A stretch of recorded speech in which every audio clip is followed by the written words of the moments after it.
Time for a Reschools update, the latest on construction projects paid for with your bond dollars. I'm Tara Cox. You may have noticed in your neighborhood a lot of work was done at schools this summer. The first big milestone came just a couple of days after school let out, as students and staff broke ground on a new Ogden Elementary School. Student leaders were given the honor of the ceremonial groundbreaking, planting their shovels and moving the first dirt in the project. Dozens of families and community members turned out to cheer them on. The new school is slated to be open at the start of the 2019 school year and will be larger than the current building to handle the increased student population. The kids we spoke to were excited about having more room in which to learn. It's going to be bigger because there's going to be more kids. This one is still kind, but I really want more and more kind people. I'm excited about the library. And why? Because it's going to be very big. There's going to be beanbag chairs. There's going to be a lot of books to read, and I like reading a lot.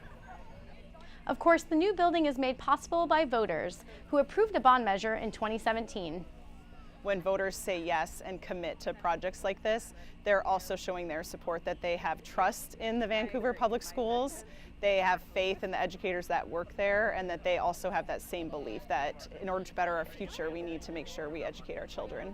Thank you, Vancouver!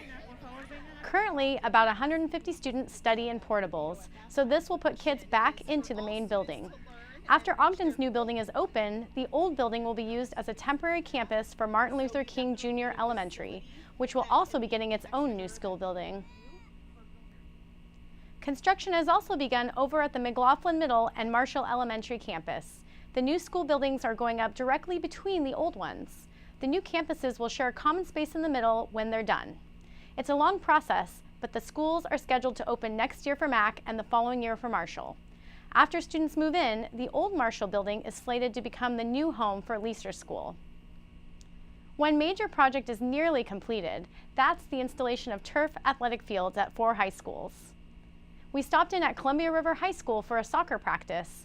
With several state championships, the Chieftains are one of the best soccer programs in Washington, and now they have a field that reflects that. The new turf at Chieftain Stadium is not only looking nice, but improves student safety during play. That's a lesson one athlete learned the hard way when she was playing on the old grass surface. Actually, during a game, no one was around me. I was just sprinting and I stepped in a broken sprinkler hole and I sprained my ankle really bad, on crutches for 2 weeks, and couldn't play soccer for 5 to 6 months. And it was brutal. So we won't have that problem here. The students we spoke to recognize that they have voters in their community to thank for the new playing surface. I would say thank you.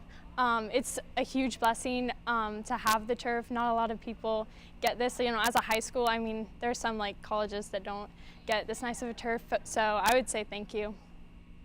The girls' soccer teams and the boys' football team will play their games on the turf, as well as community groups.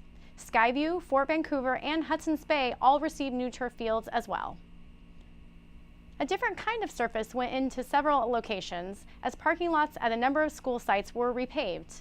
This footage is from Hudson's Bay High School, whose asphalt was long overdue for repaving. It wasn't the only school that got a much-needed parking improvement, all thanks to voters. The playground improvement projects happening all over the district are still underway.